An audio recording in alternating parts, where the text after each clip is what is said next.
যে রাস্তা আমাদের মাঠপাড়া টু পদ্মনগর হাইওয়ে দেখতে পাচ্ছেন, প্রতি বছরের ন্যায় আজকে প্রথম আবার এইরকম এই অবস্থা। প্রতি বছরের ন্যায় আজকে আবার উদ্বোধন হয়েছে। পাঁচের সিটিং ভাবে বুঝতে আজকে শুধু বৃষ্টিটা এখনো পড়েনি বলে রাস্তায় চলা যাচ্ছে। বৃষ্টিটা যখনই হয়ে যাবে তখন গাড়ি মাথায় করে নিয়ে যাবেন না ঘাড়ে করে নিয়ে যাবেন না কী করে নিয়ে যাবেন সেটা আপনার ব্যক্তিগত ব্যাপার। আর এই যে অবস্থা হয়েছে, একটু যদি বৃষ্টি পড়ে যায় মানে সামনে চাকা আর রাস্তায় থাকবে না, হয় ডান দিকে আর নয় বাম দিকে, যে কোনো দিকে পাবেন কিন্তু রাস্তায় পাবেন না। হ্যাঁ, আজকে প্রথম শুরু হয়েছে, কাদাগুলো যায় মাটিগুলো পড়েছে রাস্তায় চেপচে গেছে।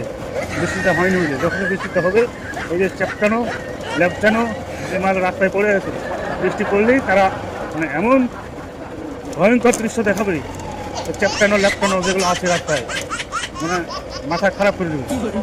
মাথার যত পাট এখন করবে ফাট, আর যত মানুষ সব হবে এই রাস্তায় পুরো পাট মাথা রেখে।